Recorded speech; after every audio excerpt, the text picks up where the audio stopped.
Hello, this is Bob Green for nerdbob.com. In our previous video, we discussed how our profile used to be established in schools.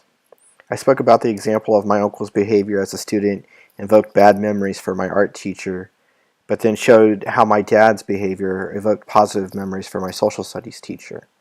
We then discussed how in 2014 that I established my digital footprint and created a name for myself, separate from my uncle and my dad.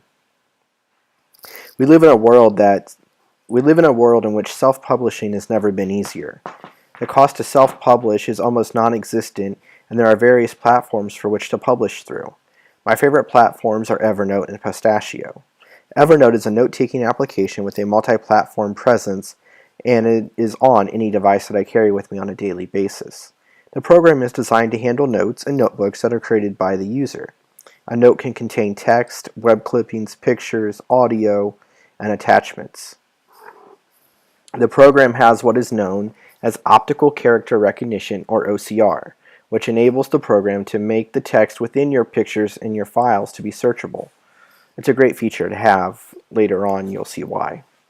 Evernote started in June of 2008 and operates in a freemium model. There are both a free version of Evernote and a paid version of Evernote, which has additional features.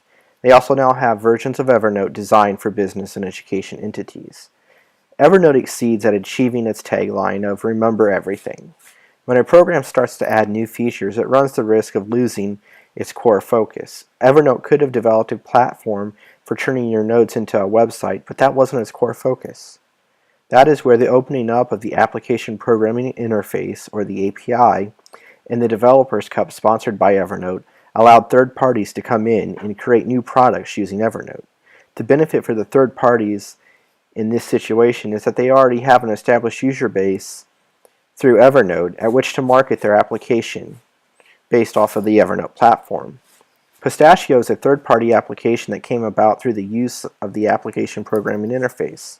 Pistachio is a blogging platform that allows you to make your notes stored in Evernote, the blog posts that you read on your blog. The notes retain their properties, so the text, the web clippings, pictures, audio, and attachments all stay with it, but are presented in a web page manner. Pistachio enables an online e-portfolio system that allows for the sharing of your work to a global audience. We see here on the Evernote website that it says it's your life's work. For everything you'll do, Evernote is the workspace to get it done. It simplifies the workspace and puts everything that you need in a one platform, one program setup. You can collect, easily gather everything that matters. You can find.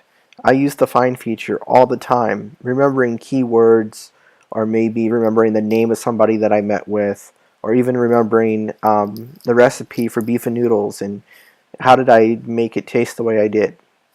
I just remember to type in some keywords and then I find it. They also have a way to present your notes in a meeting.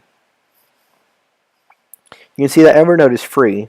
The premium model is $5 a month, which gets you some extra features, and then the Evernote Business and Education model is $10 a month per user. There is a discount for education entities that we will discuss later. Evernote is available on everything you use every single day. It can go on the iPod or the iPhone, the BlackBerry, Android, Mac, Windows, you name it, it's there. And Pistachio basically says collect and share content from your favorite apps. Connect and post using Evernote and Dropbox. They started out with Evernote and then migrated over to Dropbox. Their site is simple, but that's because their concept and their program is simple. So the next topic that we will talk about is why should we have an electronic portfolio system within schools.